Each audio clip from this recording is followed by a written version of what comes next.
extreme outside. Black Nap's down the middle of the course. Black Nap's now playing fetch over the last 100. Matterhorn's on the grandstand side. Matterhorn and Black Nap come together. Black Nap just beat Matterhorn. Favour, Silver Host and Bayberry. War of Athena waits in third. Scented Mistress is in fourth. Princess Calla fifth.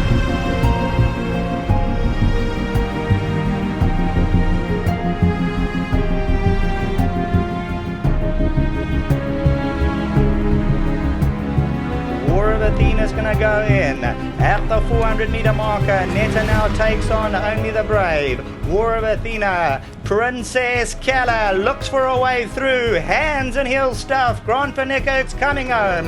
War of Athena, though, has her battle armour on, and she's feeding her focus, not her distraction, and she'll come out tops. Princess Calla and Scented Mistress behind these runners. Just when Princess Calla moved up, War of Athena put them to sleep. I'd like to thank Mickey Goss of Summerhill Stud selling it to us, and I know he would be very proud of that. These days it seems like the best way to get an event into the limelight is to back it yourself, and we're very grateful that Gold Circle have had the vision to sponsor the horse of the season. And we have to start with your father's horse, Linebacker, who's been victorious today in the Daily News 2000, adding to his win in the Guineas early on the season. He has to get the award for May without any shadow of doubt. Yes, Andrew, this month I think it's been an absolute whirlwind. It's stuff of dreams. That's what means so much to all of us. When you have a horse like that, not only from the Cape Summer season, to then come through the Guineas and the Daily News. My dad hasn't won the Vodacom Durban July, and obviously this is his biggest chance to win it. And to run 1-2, Rascallion as well, to run second. He ran second in the Johnson Workwear Cape Derby, and then to come out and run second in the Daily News 2000. He's now got two big runners for the Vodacom Durban July. But yeah, May, that's a Group 2 and a Group 1. There's no other horses running in two of those graded races. So for me, I think that's he's a shoe in there. Obviously, Rainbow Bridge was mighty impressive in the Drill Hall Stakes. That was a grade 2, adding to his second victory in the Met. Obviously, that was in January. Probably be the most impressive older horse we've seen out in May.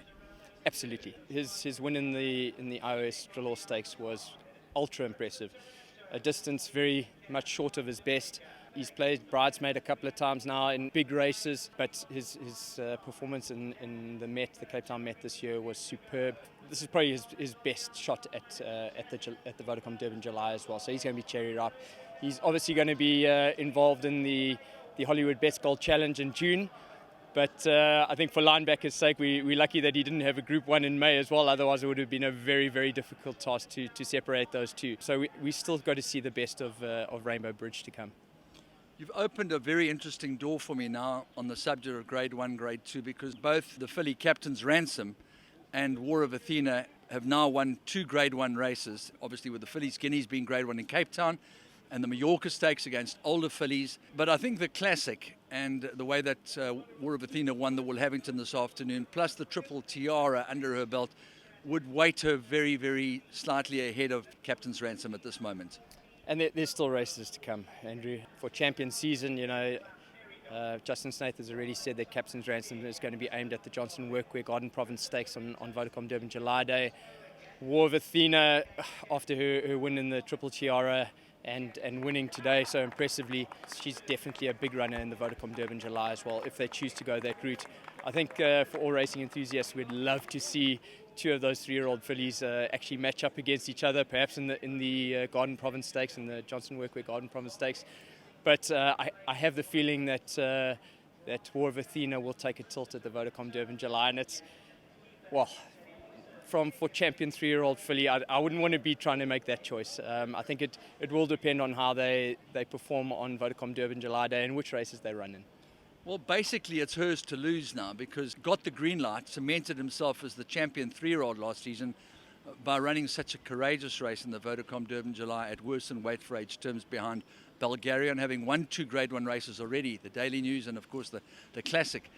And that beggars the point. Horse of the year, should it be on points, should it be on sentiment?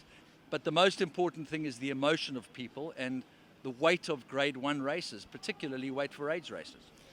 Everyone's going to have an opinion, Andrew, and unfortunately, without a set point system, it's always going to be up to people's opinion, whether the decision is right, whether it's wrong. Yeah, we're just dying to see those two fillies match up against each other. Whether that happens in champion season or we have to wait till the Cape Summer season, that's what keeps us coming back to the racecourse, keeps us our eyes on racing, is these kind of matchups. And I don't know, I've got to think back a hell of a long time to remember a time where we've had so many really great horses that haven't matched up against each other. With the Vodacom Durban July still to come, we've got some of these 3-year-olds, and it looks like a great crop of 3-year-olds to match up against the older horses, the likes of Rainbow Bridge, the likes of Do It Again, Got the Green Light. These are all fantastic horses, fantastic champions, and we're going to see very quickly where the lie of the land is, how good this 3-year-old crop actually is. And that goes for the fillies as well. To try and make a decision between those two, I don't know how you do it. Finally, Gold Circle Television, obviously it's got a very big viewership. It's comparable to any of the best channels in horse racing at the moment. And obviously that gives you a window to the world because it is broadcast around the world. But I think social media is also extremely important in getting your message out there, particularly the niche market. Absolutely, Andrew. As you mentioned earlier, the horse racing industry has suffered from media coverage, and that part of that is a factor of COVID. We know it was always our vision that social media channels would be the future of broadcasting horse racing and on demand. Absolutely on demand, and we've made a concerted effort to improve our social media coverage, try and give the public the magazine shows, the interviews with trainers, the interviews with jockeys, the coverage of racing, pictures, everything is there free to view on Gold Circle's social media channels, as well as all of the replays of all of our racing. There's extended replays, there's replays which are summary versions of just the race. The extended ones obviously include the interviews as well. So there's something for everyone there to try and keep them in the industry and keep them attracted to the industry, because that's our biggest challenge, is attracting new people to this industry. And obviously the younger market is where we need to be looking at, and social media is the platform to attract that younger market. Stephen, I'd like to say thank you for affording me the hospitality of Gold Circle. It's been a pretty tough 14 months, but it just feels so wonderful to be back here at Greybull, and fitting that quite possibly the Equus Awards will be decided here at the end of July. There's still a lot of racing to come. There's this Sprint Day, Golden Horse Sprint Day coming up at Scottsville. We've got the Hollywood Bets Gold Challenge race day coming up, and then Vodacom Durban July Day and Gold Cup Day as well. Champion season is exactly that. It's where the champions are made or they are confirmed. We've got a lot of champions this year.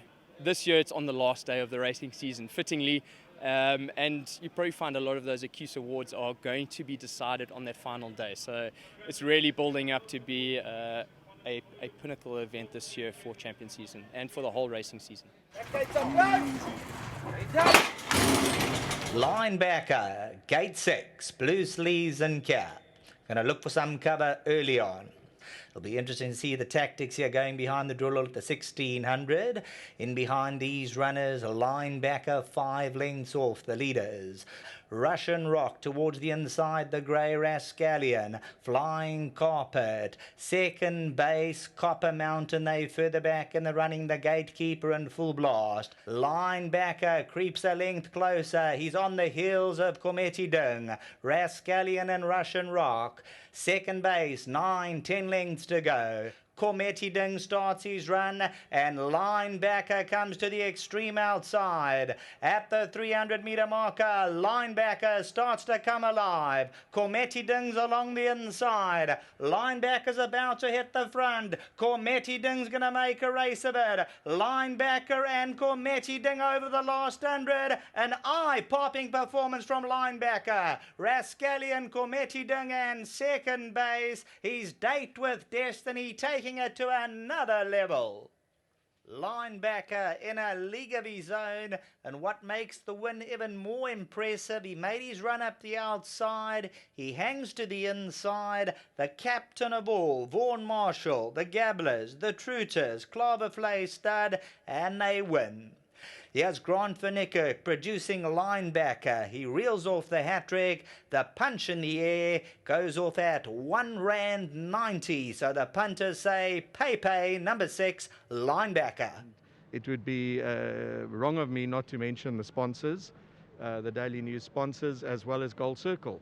And everybody here in Durban, because I said it earlier when I spoke to Warren, but every time we come, we don't feel like outsiders. We feel like part of the Durban setup, and that's an amazing feeling. And we love coming to Durban, and we'll be back. Enjoy the moment today. Celebrate hard. We'll see you in a month's time. Well done to everybody. Hearty congratulations. Linebacker has won the Daily News.